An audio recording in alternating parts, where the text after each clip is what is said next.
करं मयि रूपे स्तुतेरपि विभाषियतास्त्वमेव तस्मात् त्वमेव शरणं मम दीनबन्धो तस्मात् त्वमेव शरणं मम दीनबन्धो। सर्वप्रथम इस पवित्र सायंकाल में भाग प्रथम मकरंद मिलिंदानंदम इस यज्ञ वेदिका पर विराजमान सार्वकालिक प्रणम्य हमारे परम पूजनीय आदरणीय आचार्यों के चरणों में, गुरुजनों के चरणों में प्रणाम पूर्वक और इस ज्ञान विश्वंदरी यज्ञ में जो जुड़े हुए सभी भागवत रसपिपासु सज्जनों, गुणीजनों, गुरुजनों और सभी सज्जनों के चरणों में पुनः पुनः प्रणाम करते हुए निवेदन है कि यह है कि अनेक पुण्य कर्म का परिणाम स्वरूप हमें यह हेतु जो कि निस्वार्थ प्रभाव से हमारी आचार्यों के मुख कमल से उसी प्रकार हमें इस भागवत रस का ज्ञान प्राप्त हो रहा है। साक्षात जैसे कि सुख मुनि के मुख आस्वादन से जो कि भागवत अमृत रस अत्यंत सुमिष्ट हो जाता है, उसी प्रकार ये हमें इनकी वाणी जो भगवान श्री कृष्ण की लीला को प्रकाशित करने में अत्यंत रसानुप्राणित है और हम लोगों को अत्यंत आस्वादित कर रहा है, आह्लादित कर रहा है। ये इसलिए हम इनके चरणों में पुनः पुनः अपने आधमरण्य, अपनी कृतज्ञता को ज्ञापित करते हैं। और जैसा कि आप सभी को विदित है कि श्रीमद् भागवत महापुराण के 10वें स्कंद के 11वें व 81वें अध्याय के अंतर्गत ये जो पाठ चल रहा है, जो प्रसंग चल रहा है कि नंद बाबा के जो अग्रज उपनंद उनकी आज्ञा एवं उनके परामर्श के अनुसरण में भगवान श्री कृष्ण और अपने दाऊ भैया बलराम जी के साथ और नंद जी और रोहिणी जी और रोहिणी माता और यशोदा माता और समस्त गोपपुरवासी अपने पशुधनों के साथ वृंदावन की ओर प्रस्थान करते हैं, क्योंकि वृंदावन को एक सुरक्षित स्थान समझते हैं। और वास्तव में वृंदावन की जो महत्ता, जैसा कि हरे कृष्ण प्रभु जी ने पहले अत्यंत मार्मिक रूप से अत्यंत सरल तरीके से अनेक प्रकार के पुण्यों के आधार पर हमें समझाया कि वृंदावन की विशेषताएं क्या है, उस पर मैं अधिक नहीं जाऊंगा क्योंकि आगे हमें चलना है। कि वृंदावन में जो कल जो पाठ कराया था, वृंदावन की जो महत्ता पर शुरू किया था, वृंदावन पे पहुंचने का 35वें पद्य से 40वें पद्य तक जो विषय है उसका सार इस प्रकार है कि जब वृंदावन में सबसे पहले पहुंचते हैं, क्योंकि वृंदावन अत्यंत सर्वकालिक मनोहर है बताया, तो क्यों नहीं सर्वकालिक मनोरम होगा, क्योंकि वो पद्य है वृंदावनम संप्रविश्य सर्वकाल सुखावहम रक्त चक्रुर्वजावासम सकटी रद्द चंद्र। क्योंकि जो कि भक्त शिरोमणि लीलामय लीलाधर भगवान श्री कृष्ण जब वहां पधारेंगे, क्योंकि जब उन्हीं के निर्देश पर सारी दुनिया, सारी सृष्टि, सारा ब्रह्मांड चलायमान है, तो वहां उनकी पधारने पर वह अमरावती से क्यों कम होगी, क्योंकि वहां सभी ऋतुओं का आगमन था, क्योंकि भगवान श्री कृष्ण के स्वागत के लिए पूरी प्रकृति वहां उपस्थित थी। क्योंकि प्रकृति जो पर्यावरणीय सांस्कृतिक चेतना का भी यहाँ अत्यंत चित्रण है भागवत में। श्री सुखदेव प्रभु जी ने कहा कि वहाँ यमुना नदी और गोवर्धन पर्वत वहां विराजमान थे, तो उनको देखकर और प्रसन्न हो गया भगवान श्री कृष्ण का मन, और वहाँ उनका मन लग गया। और थोड़े ही दिन में वो गोपपुर में जैसा ही उसी तरह लगे, क्योंकि तो भगवान है, वो तो सारे ब्रह्मांड उनका है, सभी लोग अपने ही, क्यों ना वहां भी तो उसी तरह आत्मीयता नहीं दिखाएंगे। वहां आकर वहां ब्रजवासियों के साथ भी उसी प्रकार न्याय करने लगे, उन्हीं की वही पुत्री बोलियों से वाणियों से उनके मनो आह्लादित करने लगे, प्रसन्न कराने लगे, और वही जो बाल्य लीलाएं वहां भी प्रदर्शित करने लगे। और धीरे धीरे जाकर वहां जैसा कि नंद बाबा का निर्देश था, उसी के अनुरूप उन्होंने ज्यादा दूर नहीं, यमुना नदी के तट पर थोड़े से दूर पर ही, जैसा कि वर्णन किया था हरे कृष्ण प्रभु जी ने कि माँ का जो दूरता की बात कही थी, उसको मैं चर्चा नहीं करूंगा, कि वहाँ जाते हैं और वहाँ क्रीड़ा करते हैं, अनेक प्रकार की क्रीड़ाएं करते हैं, गेंद से खेलते हैं, लूडो से खेलते हैं, और वहाँ जाकर वो पशु पक्षियों को अनुकरण करते हुए कभी मोर बन जाते हैं, कभी और कोई पक्षी बन जाते, कभी दोनों वृषभ बन जाते, बलराम और भगवान श्री कृष्ण दोनों आपस में संग्राम करते, क्योंकि वृषायमाणौ नर्तन्तौ युधाति परस्परम् अनुकृत्य ऋतेर्जन्तुश्चेरतु प्राकृतौ यथा।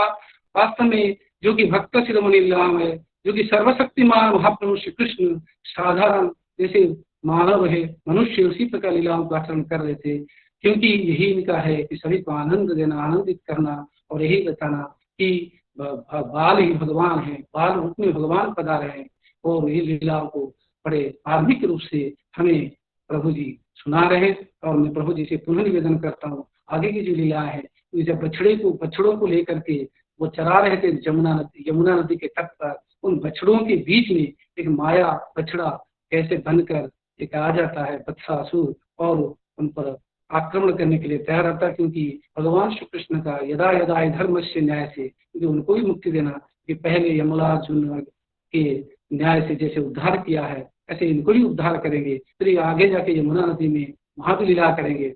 और आगे का जो पद्य है इसको कहते हुए मैं उनको निवेदन करता हूँ। वो पद्य इस प्रकार है कि कदाचित् यमुना तीरे वत्सांशायतोष्वकै वयस्यै कृष्णबलयो ऋजिगंसु दैत्यागमान्।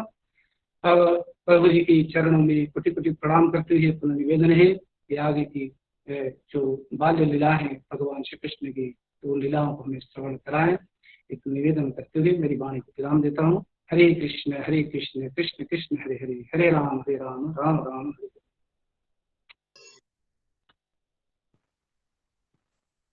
वन्देऽहं श्रीगुरो श्रीयुतपदकमलम् श्रीगुरून् वैष्णवांश्च श्रीरूपं साग्रजातं सहगण रघुनाथान्वितं तं सजीवम् साद्वैतं सावधूतं परिजनसहितं कृष्णचैतन्यदेवं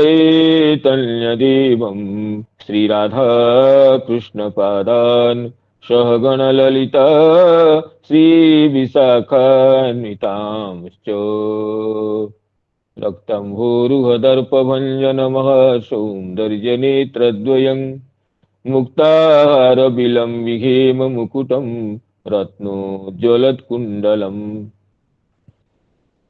वर्षामेघसमाननीलवपुषं ग्रैवेयहारान्वितं पार्श्वे चक्रधरं प्रसन्नवदनं नीलाद्रिनाथं भजे अनर्पितचरीं चिरात् करुणयावतीर्णः खलु समर्पयितुमुन्नतोज्ज्वलरसां स्वभक्तिश्रियम् हरिः पुरतसुन्दरद्वितिकदम्ब सन्दीपितो सदा हृदयकन्दरे स्फुरतु सचीनन्दन जाग्रस्वप्नसुषुप्तिषु स्फुरतु मे राधा पदाब्जच्छटा वैकुण्ठे नरकेऽथवा मम गति नान्यास्तु राधां विना राधा केले कथा सुधाम्बुधिमः वीचिभिरान्दोलिते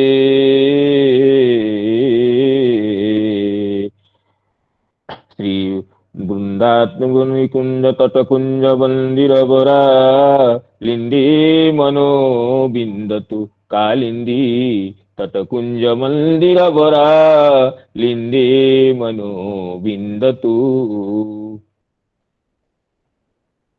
गोवर्धनो जयति शैलकुलाधिराजो यो गोपिकाभिरुदितो हरिदासवर्यः कृष्णेन शक्रमखभङ्गकृता समर्चितो यः सप्ताहमस्य करपद्मतलेऽप्यवात्सीत् जयति तरणिपुत्री धर्मराज स्वसाया कलयति मथुराया सख्यमतीति गङ्गां मुरहरदयिता तत् पादपद्मप्रसूतं वहति च मकरन्दं नीरपूरच्छलेन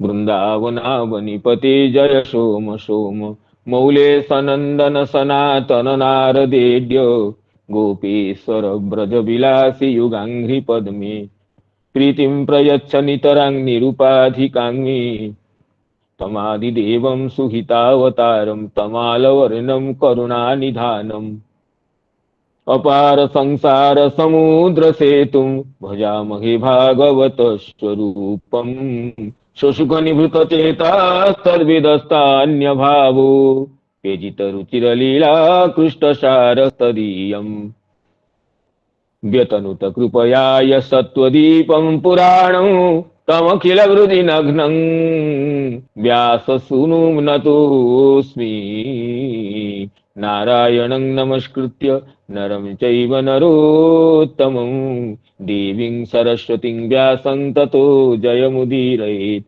मूकं करोति वाचालं पङ्गुं लङ्घयति गिरिं यत्कृपातमहं वन्दे परमानन्दमाधवं बृन्दाई तुलसीदेवी प्रियाई केशवस्य च कृष्ण भक्ति प्रदे देवी सत्यवती नमो नमः वाञ्छाकल्पतरुभ्यश्च कृपा सिन्धुभ्यैव च पतितानां पावनेभ्यो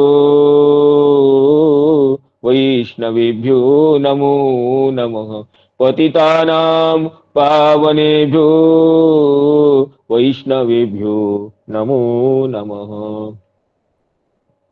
सायंकालीन श्रीमद् भागवत कथा सत्र में समवेत समस्त सुधी वृंद वैष्णव वृंद गुरुजन वर्ग तथा सुस्निग्ध मित्र मंडली को प्रणाम करता हूँ। तो आप सभी की अनुकंपा से हमें प्रत्यह इस कथा संकीर्तन करने का श्रवण करने का जो अपूर्व सुयोग की उपलब्धि होती है, इसलिए हम कृतज्ञता निवेदन करते हैं। जैसे हमारे प्रिय मित्र श्री पूर्णचंद्र उपाध्याय जी, जिनका दर्शन बहुत दिन बाद अंतर्जाल माध्यम से हुआ, वे अत्यंत मधुर कंठ से भाव विमुग्ध वाणी से गत दिवस के विषयों का समुल्लेख करते हुए और अद्यतन विषय की ओर संकेत करते हुए हमें कथारस में प्रवेश करने के लिए समुत्साहित किए हैं। तदनुसार अद्यतन दिवस के जो कथा बुद्धि है उसमें प्रवेश करना चाहते हैं। तो महावन को छोड़ करके श्री समस्त ब्रजभाषी वृंदावन में पहुंचते हैं। वृंदावन की जो माधुरी अपूर्व होती है, जैसे सुखदेव जी कहें, वृंदावनम गोवर्धनम यमुना पुलिनानि च भिक्षासिद उत्तमा प्रीति राम माधवयोर नृप। वृंदावन और गोवर्धन और यमुना, इनकी जो शोभा को देख करके राम और माधव की अपूर्व प्रीति हो गई। इसे वृंदावन तो सब समय ये तो नव माधुर्यों से युक्त है और श्री कृष्ण पधारने से उनके अगवानी के लिए, उनके स्वागत के लिए तो वे समस्त सद्गुणों से, समस्त शोभा संपत्तियों से परिपूर्ण हो गई। जैसे इसको देख करके श्री कृष्ण खुद कहते हैं विदग्ध माधव में कि ममानंदं वृंदा विपिनम अतुलम तुंदीलयति। वृंदा विपिनं मम अतुलं आनंदम तुंदीलयति परिवर्धयति। सुगंधो माकंद प्रकर मकरंदस्य मधुरे, सुगंधो माकंद प्रकर मकरंदस्य मधुरे विनिष्यन्दे बंदीकृत मधुप वृंदं मुहुरिदम। विनिष्यन्दे बंदीकृत मधुप वृंदं मुहुरिदम। कृतांदोलं मंदोन्नतिभिरनिलैश्चन्दनगिरे कृतांदोलं मंदोन्नतिभिरनिलैश्चन्दनगिरे ममानन्दं वृन्दा विपिनमतुलं तुन्दिलयति। माकंद प्रकरंदस्य मधुरे, माकंदानां नाम आम्राणां प्रकरः जो समूह, आम्र समूह का जो रस, उसमें जो सुगंध है, उसमें बंदीकृत मधुपवृंदम, मधुपवृंद उसमें बंदी होकर बैठ गए हैं। आम्रों का जो मकरंद और उसमें जो सुगंध, उसमें मुहुर बंदीकृतं मधुपवृंदम ये न तादृशं वृंदावन।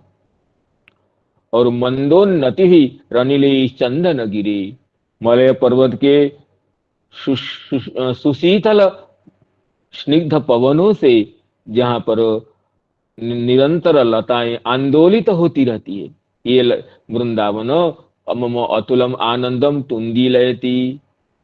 और जिसको देख करके श्री बलराम जी कहते हैं, वृंदावनम दिव्य लता परितम लताश्च पुष्प स्फुरिताग्रभाज पुष्पाणि च स्फीत मधुव्रतानि मधुव्रताश्च श्रुतिहारी गीता।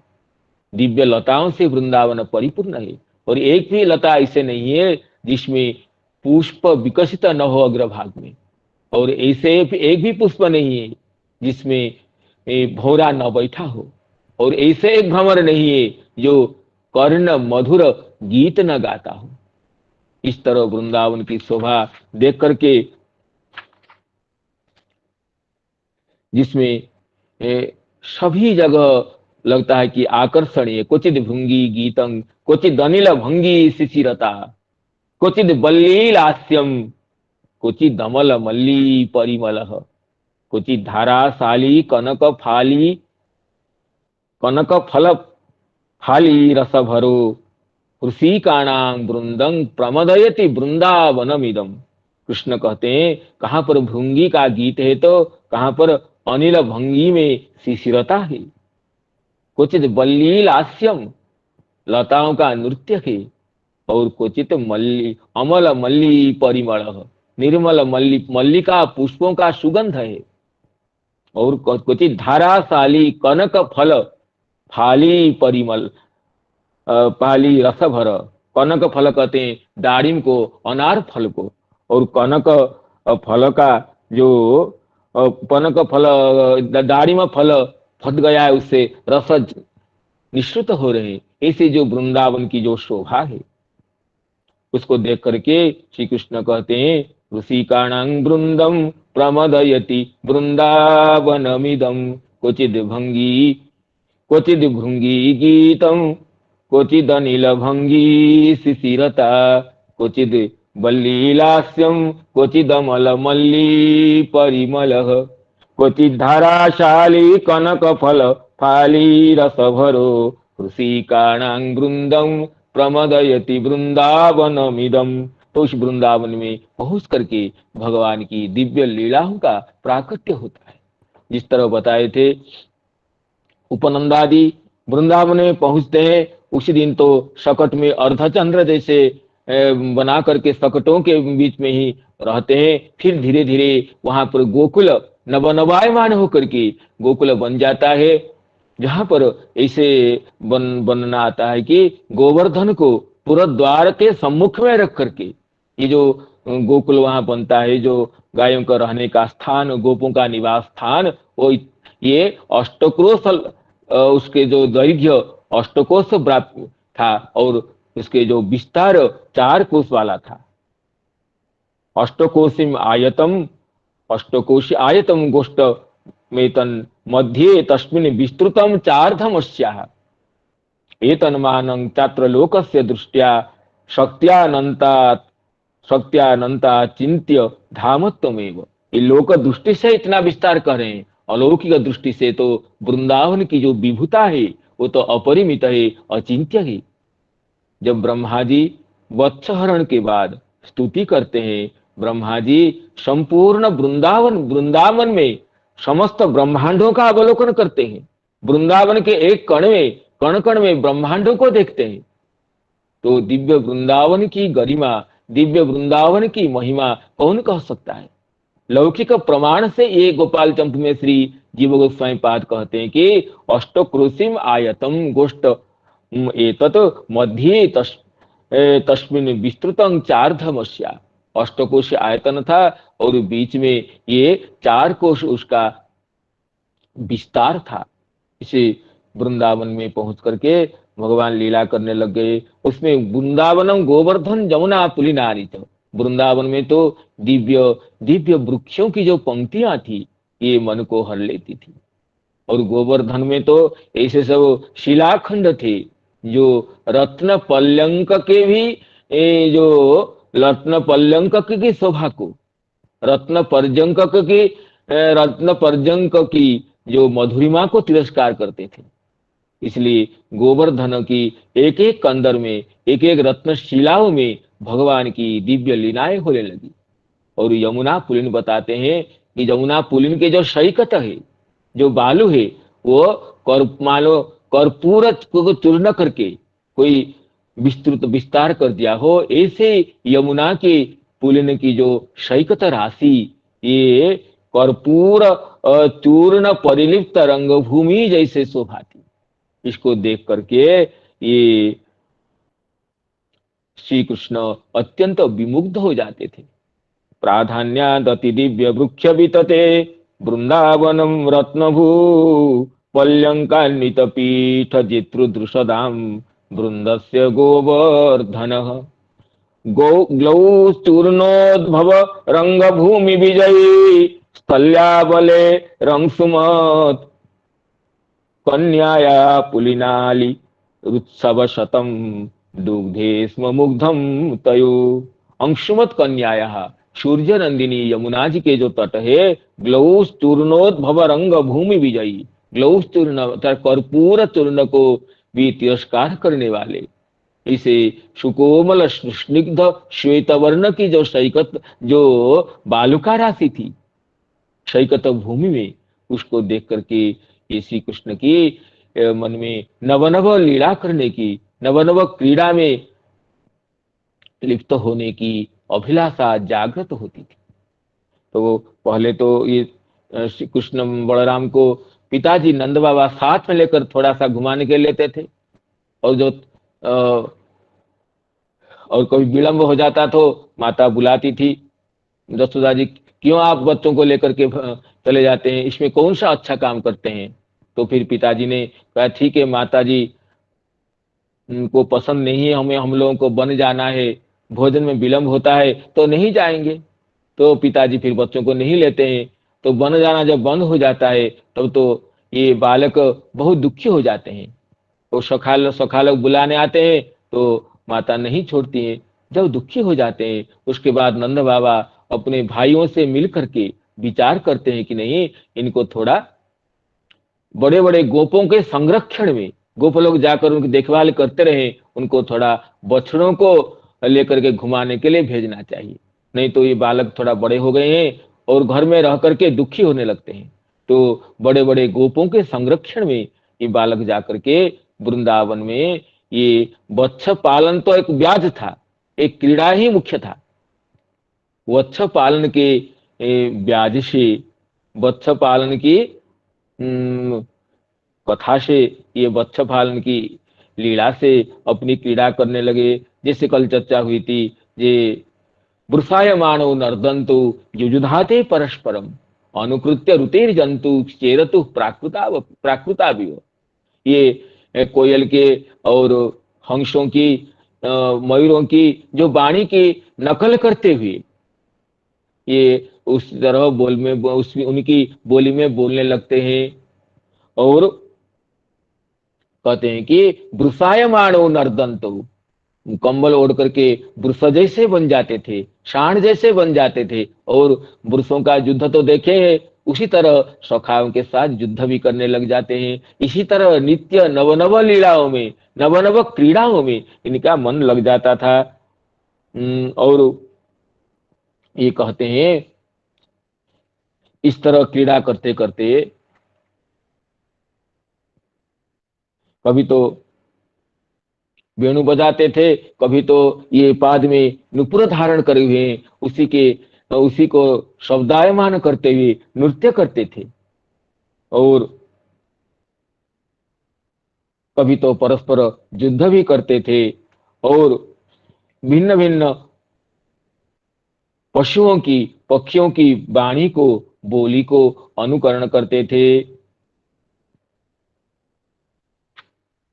और जब मध्य सुबह तो भोजन करके जाते थे और मध्याह्न भोजन तो माता अपनी धात्रियों के हाथ में, वात्सल्य स्नेहमयी गोपियों के हाथ में भेज देती थी।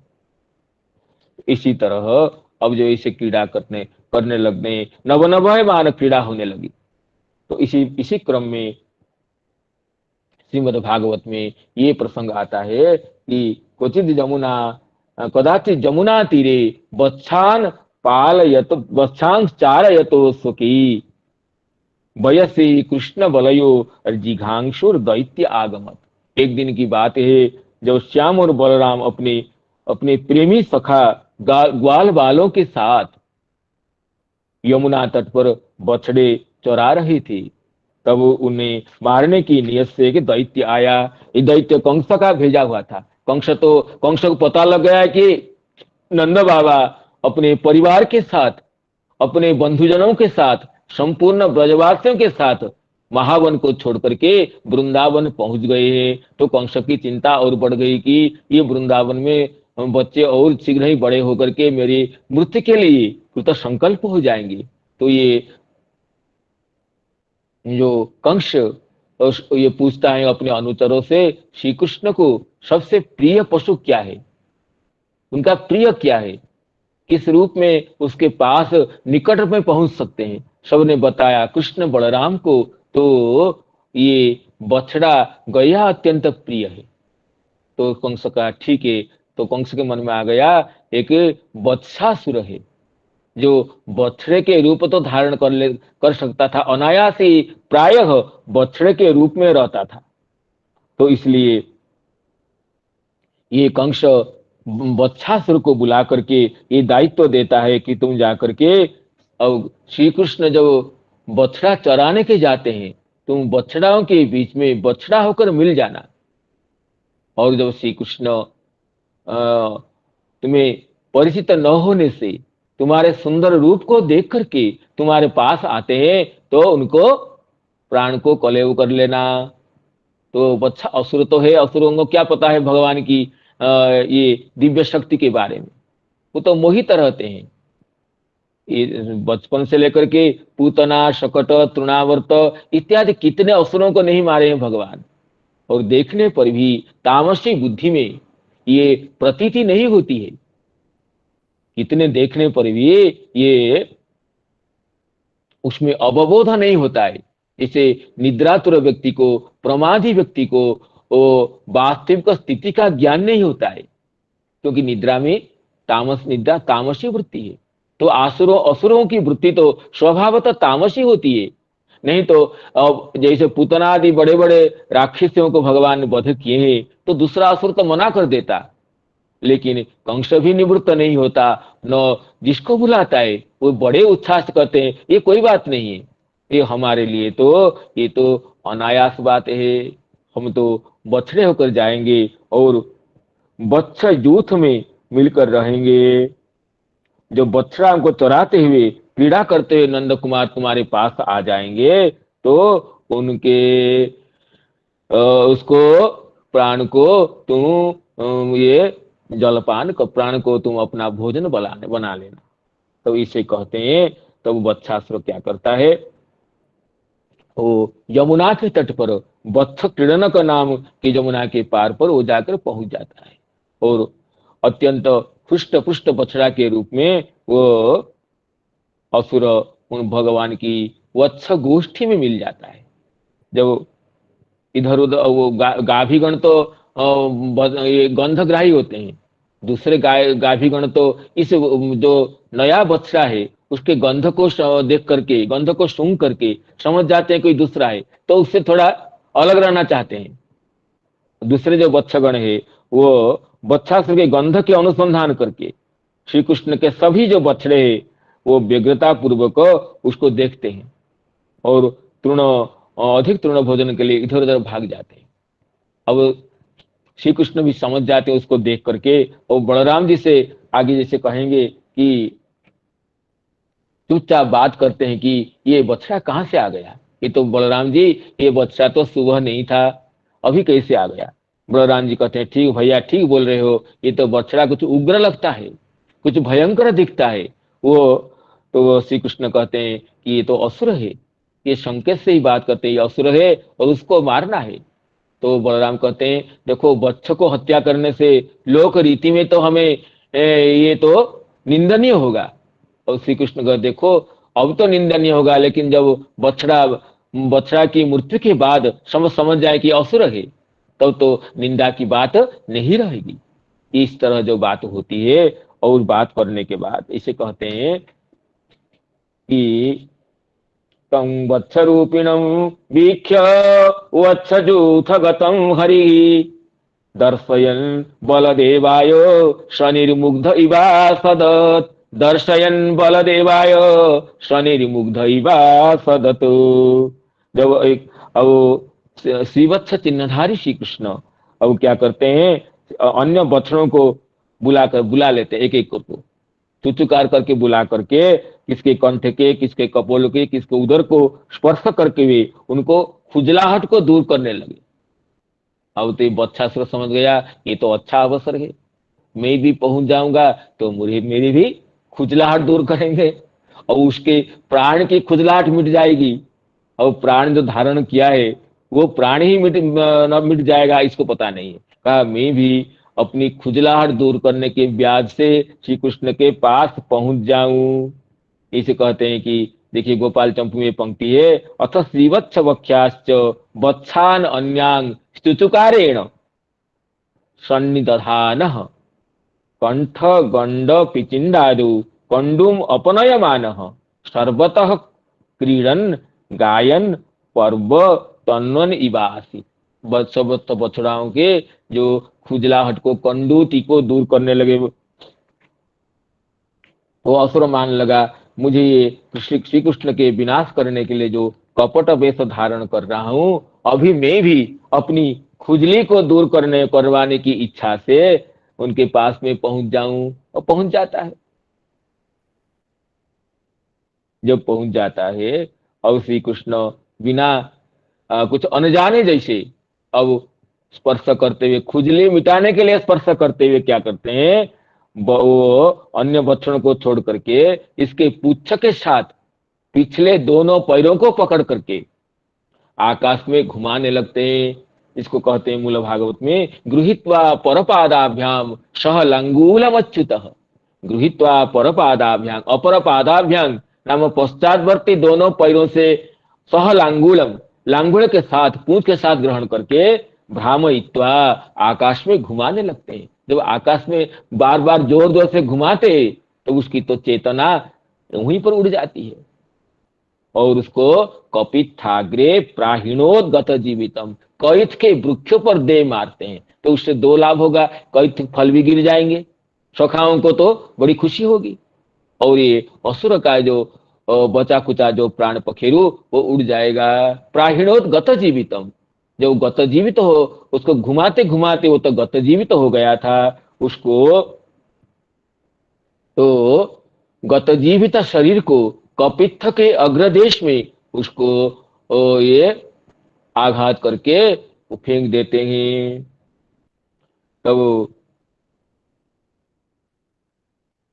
इसमें अब देखिए, तब अब जब ये फेंकने बाद श्री कृष्ण मन में मन में सखा के साथ बात करते हैं कि देखो हम तो गोपाल है, वयं गोपाला गाह गांग, हम तो परिचित परिचिनुमहे तद विषम अपी, हम गायों को जानते हैं, एक एक गाय को पहचानते हैं।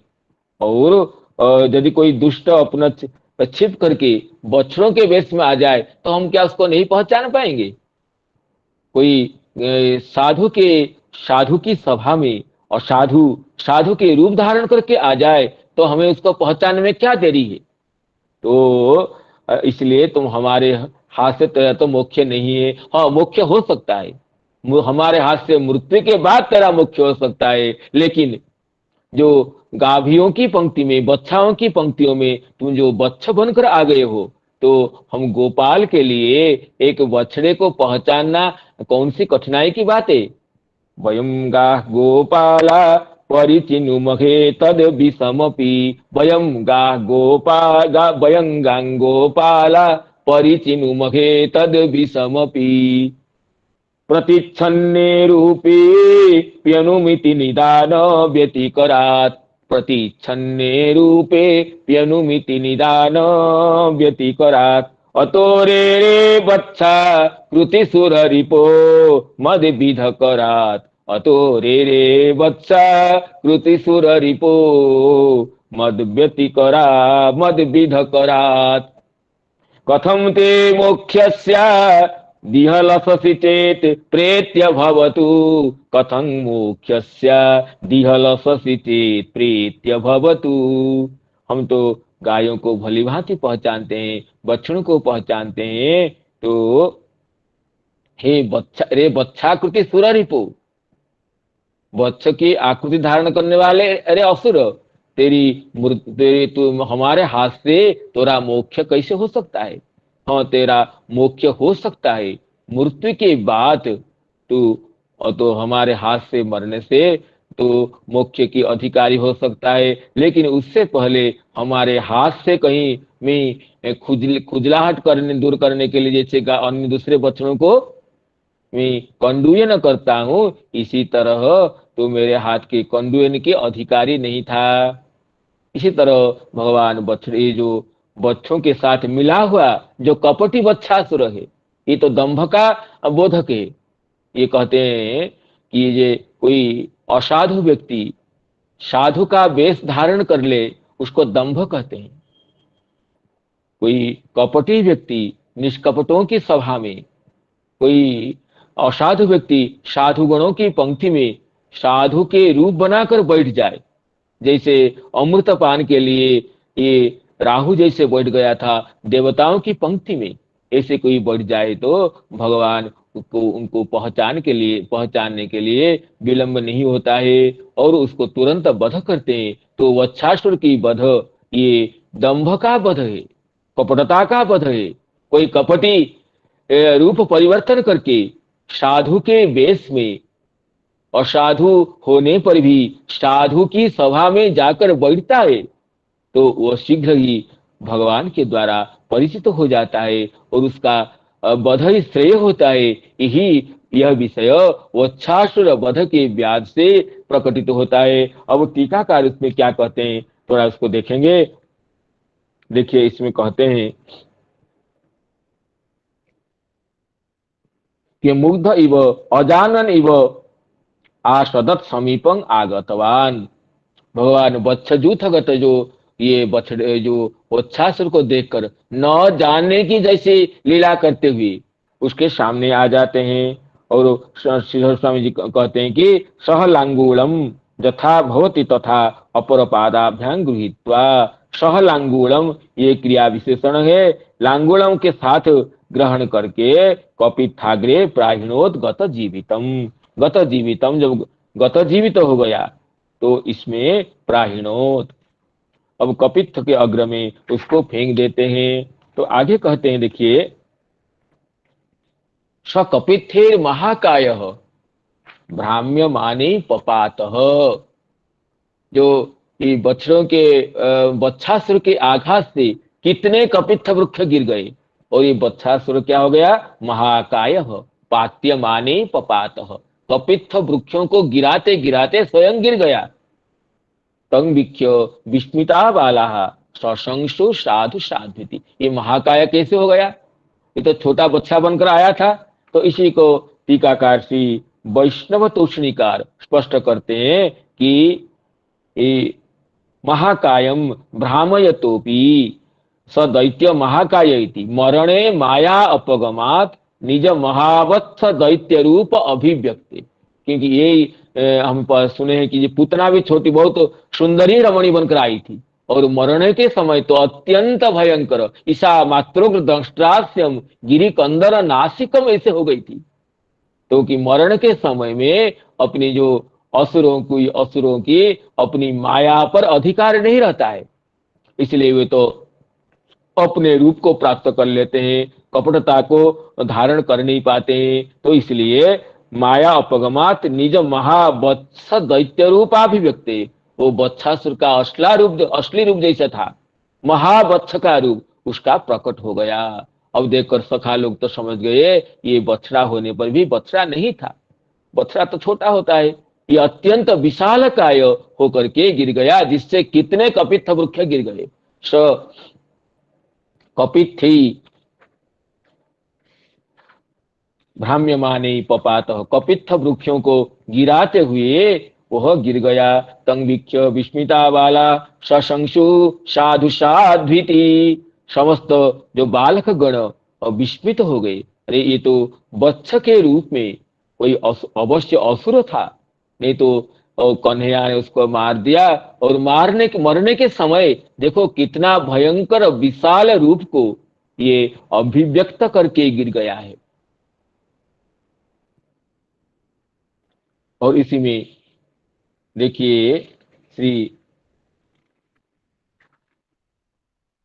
कहते हैं, टीकाकार कहते हैं कि कपित्थ वृक्ष में क्यों गिराए, बाल रूपतया एव तादृश महाकायस्यापि बाल रूपतया एव महाकपित्थाग्रे प्रक्षेपात विस्मिता तस्य महाकायत्वादिना हेलया बधेन च साधु साध्विति सहसा दुर्वितर्क ज्ञानात् दुर्धर्ष मरणाच तत्र विस्मयात हर्षाच विष्टा, उसको देख करके तंबिक्ष विस्मिता बाला सशंसु साधु साध्विति, अत्यंत विस्मित होकर बालक गण साधु साधु इसकी जो आवृत्ति करते हुए कह रहे हैं। और ये श्री कृष्ण कैसे उनके सामने सामने ही दुर्धर्ष असुर को हेला से पीट करके कपित्थों के वृक्षों पर ये फेंक करके मार दिया, इसको देख करके बालक गण विस्मित हो गए और साधु साधु कहने लगे। और आगे कहते हैं देवाश्च परिसंतुष्टा बभुवु पुष्पवर्षिणः, देवाश्च परिसंतुष्टा बभुवु पुष्पवर्षिणः, वत्सासुरम हतं श्रुत्वा ब्रजे गोप्यश्च विस्मिता। ये कहीं पाठ भेद है, देवाश्च परिसंतुष्टा बभुवु पुष्पवर्षिणः,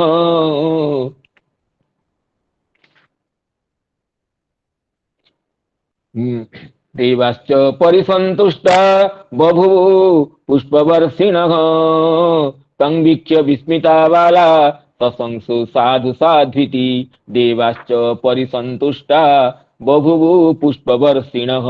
और देवतागण अत्यंत संतुष्ट होकर, और देवतागण को तो असुरों से सदैव भय रहता है, तो इसलिए कंस के भय से कंस के अनुचर जितने भी राक्षस गण है उनसे तो देवतागण सुतराम भयभीत होकर थे। अब जब वत्सासुर की बारी आ गई मृत्यु के लिए, तब तो देवतागण परिसंतुष्ट होकर के और पुष्प वर्षा करने लगी। स्वर्गोद्यान के नंदन वन के पुष्पों से पुष्पवृष्टि करते हुए भगवान की जय जयकार करने लगे। तंवीक्ष्य विस्मिता बाला सशंसु साधु साध्विति, देवाश्च परिसंतुष्टा बभुवु पुष्पवर्षिणः।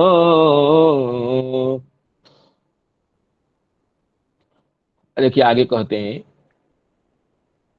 तो देवाश्च परिसंतुष्टा बभुवु पुष्पवर्षिण। और इस टीका में कोई विशेष बात नहीं है, श्री चक्रवर्ती पाद का हो या श्री श्रीधर स्वामी जी का हो, कोई विशेष बात न होने से हम आगे की टीका में देखते हैं। कहते हैं चक्रवर्ती पाद तो वही बात कहें कि अपर पादाभ्याम सहितम लांगोलम तस्य गृहीत्वा अच्युतः संसार सिंधु च्युति तस्य दूरी कुर्बन। कहते यहाँ पर अच्युत शब्द दिया गया है, भगवान अच्युत गृहीत्वा परपादाभ्यां सह लांगूलम अच्युत, अच्युत भगवान वत्सासुर को जो मार रहे थे, उसके पश्चातवर्ती दोनों पैरों को पकड़ करके लांगुड़ के साथ उसको घुमाने लगे। तो अच्युत नाम का सार्थक्य बताते हैं, न विद्यते संसार सिंधु च्युति ही तस्य दूरी कुर्बन। अर्थात संसार सिंधु में जो गिरा हुआ था, और असुर तो संसार सिंधु में गिरा हुआ है, और उसी को वध करते हुए उसको संसार सिंधु में च्युति से उसको दूर कर रहे हैं। न विद्यते न भवति च्युति ही यस्मात्, संसार सिंधु में जिसकी जो विच्युति थी, उस विच्युति को अब दूर कर रहे हैं भगवान, उसके वध करते हुए। इस अर्थ को व्यक्त करते हुए यहाँ पर शुकदेव जी अच्युत नाम से वत्सासुर वधकारी भगवान का उल्लेख कर रहे हैं। कपित्थाग्रे इति तद्देहे नैव क्रीडोपयोगी कपित्थ फलपातनार्थम इति भाव। अब समस्त गोपों को कपित्थ के फलों से क्रीड़ा करने के लिए बहुत अच्छा लगेगा। वो चाहते थे कपित्थ फल को फेंकना, कितने दूर तक हम फेंक सकते हैं ये भी देखना चाहते हैं। तो भगवान कपित्थ के पेड़ पर उसको फेंकने से, उसको निक्षेप करने से अनेक कपित्थ फल गिर गए। तो इससे और जो सखा लोग और भी खुश हो गए कि हमें खेलने के लिए ये कपित्थ फल मिल गए। गतम जीवितम जतः तज्जथा तथा प्राहिणोत सब अच्छा। इस तरह ये हो गया। आगे देखते हैं, टीका में कहते हैं, तो वत्स पालको भूत्वा सर्वलोकैकपालको सप्रातरासु गोवत्सां चारयन्तु विचेरतु। तो वत्स पालको भूत्वा सर्वलोकैकपालको सप्रातरासो गोवत्सां चारयन्तु विचेरतु। सर्वलोकैक पालको भूत्वा, समस्त भुवनों के जो एकमात्र पालक है, जो पालन करता है, वो तो आज वृंदावन में छोटे छोटे बच्चों को लेकर पालन कर रहे हैं। तो देखो कितने विचित्रता है। सुखदेव कह रहे हैं संपूर्ण भुवनों को जो पालयता है, एकमात्र पालक है, ब्रह्मा शिवादियों के जो नियंता है, वो आज वत्स पालक बनकर लीला कर रहे हैं। और कैसे? सब प्रातराशु, प्रातराश साथ में लेकर के वन में चले जाते हैं। अर्थात आगे पूर्वान्न में क्या भोजन करना है ये साथ में लेकर चले जाते हैं। या एक अर्थ है कि प्रातराश करने के बाद जाते थे, मध्याह्न भोजन तो माता भेजती थी। इसको कहते हैं, श्रीधर स्वामी जी कहते हैं, सर्वेषां लोकानाम एको मुख्य पालको। क्योंकि अमर कोश में एक शब्द का अर्थ है एके मुख्यान्य केवलः, एक अर्थ है मुख्य और अकेवल। तो यहाँ तक एक पालको अर्थ ये मुख्यो पालको, मुख्य सर्वलोकों के एक पालक होने पर भी सर्वलोकैक पालको अपि भक्त वात्सल्यात् वत्स पालको। श्री वंशीधराचार्य कहते हैं सर्वलोकैक पालक होने पर भी भक्त वात्सल्य से अपने ऐश्वर्य को विस्मृत होकर के यहाँ बछड़ों के पालन में लगे हुए हैं। अब क्या करते हैं? सप्रातरासो गोवत्सां चारयन्तु विचेरतु। तो गो को बच्चाओं को चारण करते हुए विचरण करने लगे।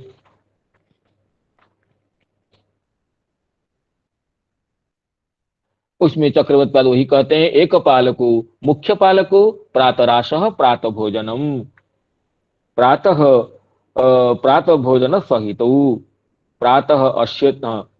तो इस तरह प्रातः भोजन साथ में लेकर के निकल जाते थे और वन में भोजन करते थे। स्वं स्वं वत्सकुलं सर्वे पायैष्यन्त एकदा गत्वा जलाशयाभ्यासं पायित्वा पपूर्जलम। अब आगे कहते हैं कि स्वं स्वं वत्सकुलं सर्वे, तो जब मध्याह्न के समय में अपने बछड़े समूह को जल पिलाने की इच्छा से जल पालन करने चले गए। और गत्वा जलाशयाभ्यासम, अभ्यास का अर्थ है समीप देश, जलाशय के समीप में जाकर के अब पायित्वा पपुर जलम, सब बच्चों को जल पिला करके और विशुद्ध स्वच्छ जलोव सरोवर के जल को सभी वो गोपगण श्री कृष्ण बलराम भी पान किए। तो अभ्यासम समीपम, ये जो हाँ, कालव्य सकार अभ्यास पद है, ये समीप अर्थ का वाचक है।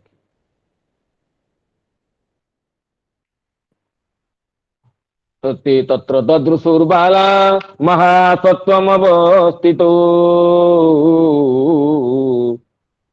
महासत्वमवस्थितो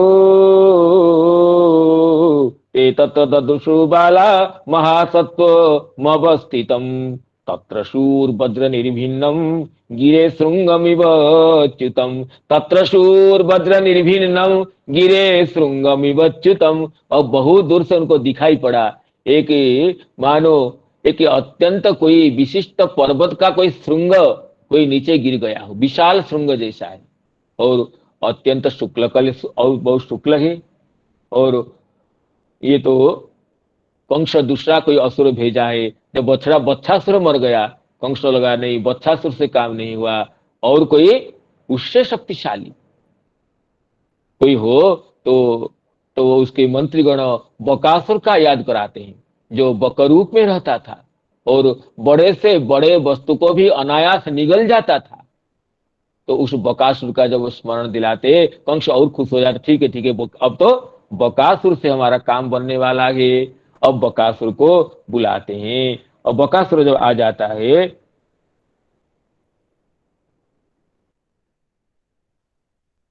हाँ, तो एक कहते हैं कि सब समस्त बालक गण कहते हैं कृष्णादय, कहते हैं जल संग वत्सकुलं सर्वे पाए स्यंत एकदा गत्वा जलाशयाभ्यासम। इसमें श्री बृहद वैष्णव तोषिणी में श्री सनातन गोस्वामी लिखते हैं कि सर्वे श्री कृष्णादय जलाशय महासर नंदीश्वर गिरे पूर्वतः बकस्थलम इति प्रसिद्धम। नंदीश्वर गिरी से पूर्व में बकस्थल नाम का प्रसिद्ध स्थान है, जहां पर सरोवर तट में ये बकासुर बक बन करके विशाल बगुला बन करके आया पहुंचा था और वहां पर भगवान उसके वध किए थे। तो ये कहते हैं कि महासत्वम तत्र, देखते हैं कि देख करके सब तत्रसुहु, सब वित्रस्त हो जाते हैं, अत्यंत भयभीत हो जाते हैं। क्यों भयभीत हो जाते हैं? इसके टीकाकार कहते हैं शतांग भावी अनर्थस्य प्रागेव मनसी उदयात। ये तो विशाल था, शुक्ल कलेवर था, एक गिरिशृंग जैसे दिख रहा था, लेकिन उसको देखते ही समस्त सखाओं के मन में भय का संचार हो गया। क्यों? इसी को श्री सनातन गोस्वामी पाद कहते हैं शतांग भावी अनर्थस्य प्रागेव मनसी उदयात। साधुओं के मन में भावी अनर्थ का पहले ही मन में आशंका हो जाती है, मन में उदय हो जाता है कि नहीं कोई अनिष्ट होने वाला है। अथवा कहते हैं परम सिद्ध स्वभावेन महादुष्ट दर्शनात् श्री भगवती अनिष्ट संकोत्पत्ति। अथवा ये जो परम स्निग्ध स्वभाव वाले सब सखागण है, ये विशाल असुर को देख करके ये दुष्ट समझ गए कि ये भयंकर जीव है। तो भयंकर जीव है तो हमारे प्रिय सखा ये गोपाल को, कन्हैया को कोई अवश्य भय हो सकता है, क्योंकि अभी अभी तो बछड़ा बनकर कोई असुर आया था। इसलिए श्री कृष्ण का प्राणा तद वयस्या इत्यर्थ, श्री कृष्ण में ही जिनके संपूर्ण प्राण निहित है, ऐसे सखागण तो तत्रसुहु भयभीत होते हैं। अथवा ये कहते हैं सर्वे श्री कृष्णादय भीतवद व्याघ्र सिंह इति पंचदशाध्याये वक्ष्यमाणत्वावत् सोपि अत्रस्यत् अन्येपि सर्वे तल्लीला अनुसारेण अत्रसन इत्यर्थ। कहते हैं कभी कभी जब खेलने के समय में पंचदश अध्याय में ये कहेंगे कि अनुरोतिष्म सत्वानां भीतवद व्याघ्र सिंह। कभी कभी भगवान जब ये हरिण की बोली में बोलते हैं तो झुंड के झुंड हरिण आ जाते थे और हरिण घेर कर रह जाते थे। अब सहसा क्या करते हैं श्री कृष्ण, बाघ की बोली का अनुकरण करते हैं, सिंह की बोली का अनुकरण करते हैं। तब सब ये डर करके जितने भी हरिण और जितने भी सब पशु आए थे सब दौड़ने लगते हैं। तो श्री कृष्ण भी डरने जैसे उनके साथ दौड़ते हैं। भीतवद व्याघ्र सिंह हो, व्याघ्र की सिंह की ध्वनि सुनकर जब समवेत पशुगण, ये गाभी गण, हरिण गण जब दौड़ने लगते हैं, श्री कृष्ण भी भीत भीत होने के अभिनय करते हुए उनके साथ दौड़ने लगते हैं। कुछ देर दौड़ करके फिर लौट आते हैं, क्योंकि सिंह तो नहीं है, व्याघ्र नहीं है, खुद ये सिंह का और व्याघ्र के अनुकरण करते ध्वनि करते थे। इसी तरह भगवान भय की, बनावटी भय का अनुकरण करते हैं, बनावटी भय की ध्वनि करते हैं। आज भी ये दूर में इस गिरिशृंग जैसे निपतित विशाल इस असुर को, बकरूपधारी असुर को देख करके भगवान तो डरने का अभिनय करने लगे। ओहो, ये कौन सा बगुला है भाई। और श्री कृष्ण को डरते देख करके उनके सखागण उस लीला के अनुसार ही वे भी डरने की लीला करने लगे। ये कहते हैं कि अथवा भीतवद व्याघ्र सिंहयो इति पंचदशाध्याये वक्ष्यमाणत्वात् सोपि अत्रस्यत् अन्येपि सर्वे तत् लीलानुसारेण अत्रसन इत्यर्थ। अभी सभी लोग भय करते हैं, वो इतने ये शुक्ल वर्ण का है, लगता है कि कोई शुक्ल स्फटिक पर्वत है, कोई पर्वत का खंड गिर गया है क्या, कोई बर्फ का पहाड़ है क्या। ये अत्यंत शुक्ल रूप बना करके आया है ये बगुला। और ये बगुला को देख करके ये कहते हैं आगे, ये हरिभक्ति रसायन में ये कहते हैं, देखो बाहर में भी को अत्यंत सुंदर रूप लेकर आता हो, लेकिन अंदर में वह, उसके मन में अगर कपटता भरी रहती है तो उसको तो उसका तो प्रदर्शक ये बकासुर है। ये बकासुर अत्यंत स्वच्छ, अत्यंत श्वेत वर्ण का रूप लेकर के, कोई बर्फ का पहाड़ जैसा हो या कोई कर्पूर का खंड हो, ऐसे अत्यंत श्वेत वर्ण का रूप लेकर आया है। लेकिन प्रतीक्षा कर रहा है, कृष्ण कब मेरे पास आने पर मैं निगल जाऊंगा। जैसे बक अत्यंत जल के तट पर, सरोवर के तट पर बक कैसे बैठता है, ध्यानस्थ होकर बैठता है, कब न इधर हिलता डोलता है और चुपचाप रहता है, कि उसकी इच्छा रहती है कि कब मत्स्य को देखते हुए निगल जाऊंगा। तो बक ध्यान को प्रशंसा किया गया है। अपने मत्स्य को पकड़ने के लिए, अपनी कार्य सिद्धि के लिए वो अत्यंत ध्यानस्थ होकर रहता है, और कभी थोड़ा हलचल भी नहीं होता है। तो मछली को क्या पता है, मछली नहीं, इस बक की जो ये चतुरता को समझ नहीं पाती है मछली। बक को ध्यानस्थ समझ करके मछली तो जल के ऊपर जैसे ही आती है, ऐसे ही बक मछली को निगल जाता है। इसी तरह ये जो बक अभी प्रतीक्षारत है कि ये श्री कृष्ण सखाओं के साथ मेरे पास मेरे रूप को देख करके, नवीन रूप को देख करके कब आ जाएं, तब मैं तो निगल जाऊंगा। तो इस तरह ये बक तो ध्यानस्थ होकर बैठा है। अब देखिए क्या कहते हैं आगे टीकाकार।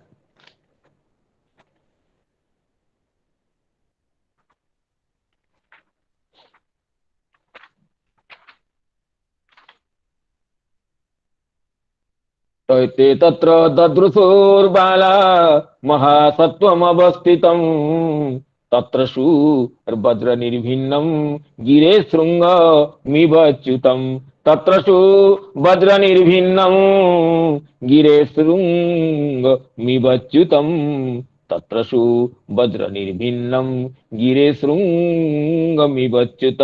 पहले लेकिन ऐसे तो दिख रहा है कि शुक्ल वर्ण का, लेकिन अत्यंत शरीर उसका कठोर दिख रहा है। वज्र निर्भिन्नम, वज्रेण निर्भिन्नम गिरि श्रृंगं इव, मानो इंद्र ने अपने वज्र से किसी गिरी के श्रृंग को काट करके नीचे गिरा दिया हो, ऐसे उसका दिख रहा है कलेवर। उसको देख करके ये सखा लोग, श्री कृष्ण भी भयभीत का अभिनय करते हैं, तो सखा गण भी उनके साथ साथ भयभीत होकर का अभिनय करते हैं। धीरे धीरे उसको पहचानने के लिए, जानने के लिए ये क्या है, सचमुच पर्वत का श्रृंग है या कोई जीव विशेष है, ये जानने के लिए अग्रसर होते हैं। तो अभी तो समय की सीमा को देखते हुए ये वकासुर वध की लीला, भगवान की अनुकंपा हो तो हम आगामी दिवस में उसका आलोचना करेंगे। बकासुर को कैसे भगवान वध करते हैं, ये कैसे बकासुर ये स्वच्छ रूप लेकर के मन में अस्वच्छ भाव को धारण करके, कपटता को धारण करके भगवान जगदेकनाथ भगवान को भी निगलने के लिए आया है, कैसे आया है, उस लीला को हम आस्वादन आगामी दिवस में आप सभी की अनुकंपा से करेंगे। तो समस्त संजात त्रुटि विच्युति प्रमादों के लिए क्षमा याचना के साथ, भगवान नाम के उच्चारण के साथ अपनी वाणी को विराम देता हूँ। हरे कृष्ण कृष्ण कृष्ण हरे हरे, हरे राम राम राम हरे हरे। जय जय श्री राधे, श्री वैष्णव को प्रणाम। प्रणाम प्रणाम प्रणाम प्रणाम हरे कृष्ण प्रभु जी की जय, समस्त वृंद जय की प्रणाम जय प्रणाम, सभी को जय प्रणाम प्रणाम। नमो नमो प्रणाम नमस्ते प्रणाम नमस्ते प्रणाम। प्रभु जी। नमो नमो नमो। नमो नमो। श्री राधे राधे। राधे राधे राधे राधे। राधे राधे। हरि बोल दंडवत। दंडवत महाराज, दंडवत दंडवत जी, प्रणाम प्रणाम। दंडवत जी, दंडवत दंडवत प्रणाम सभी।